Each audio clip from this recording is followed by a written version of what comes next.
آپ کو امام مگر آپ کو صرف در و دیوار چومنے کے لیے بلا رہا ہے؟ عزیزان محترم، آپ تو اپنے گھر کے اندر حسین کا ذکر کریں، آپ کی آنکھ سے ایک آنسو کا قطرہ آ جائے وجب لہ الجنہ، آپ کے اوپر جنت واجب ہو جاتی ہے۔ مگر میرا یوں کروڑوں کو آج کربلا میں کیوں بلا رہا ہے؟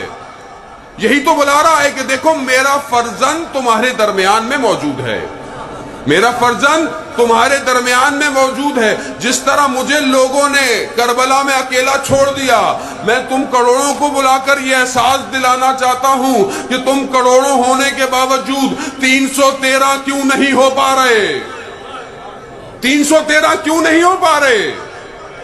آخر کیا وجہ ہے؟ عزیزان محترم، یہ پیدل چلنا ظہور کے لیے اپنے آپ کو آمادہ کرنا ہے۔ کیوں؟ کیونکہ جب انا بقیت اللہ کا نعرہ لگے گا آپ کو سب چھوڑنا پڑ جائے گا، سب چھوڑنا پڑ جائے گا۔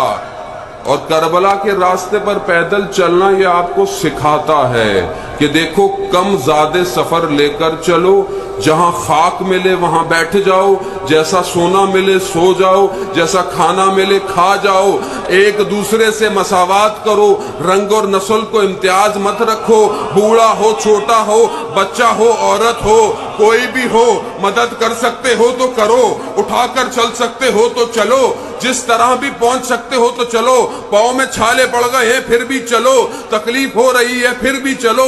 ہاں عزاداران محترم، یہ ظہور کے لیے آمادگی ہے، کسی گمان میں مت رہیں۔ لوگ کہتے ہیں ارے یہ شیعہ کیوں کربلا کی طرف چلے جا رہے ہیں، یہ کیا چیز ہے جو ان سب کے دلوں کو کھینچ رہی ہے؟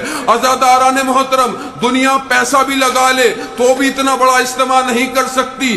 تاریخ بشریت میں اتنا بڑا اجتماع نہیں ہوا آج تک جتنا اس کربلا کے 80 کلومیٹر کے دائرے میں، جہاں کروڑوں کی تعداد کے اندر یہ سب سے بڑا معجزہ ہے دنیا کے جہان کا میرے مولا حسین دکھا رہے ہیں۔ دنیا کی کوئی حکومت ایک دن کروڑ شخص کو کھانا نہیں کھلا سکتی، یہ میرا مولا حسین ہے۔ صبح سے شام تک، شام سے رات تک 1 کروڑ نہیں 2 کروڑ نہیں، کروڑوں کو کھلا رہا ہے۔ یہ کون پکا رہا ہے؟ یہ کہاں سے آ رہا ہے؟ یہ کون دے رہا ہے؟ اب سمجھ آیا، وہ 70,000 ملائکہ جو حرم کا طواف کر رہے ہیں وہ سب مدد کر رہے ہیں۔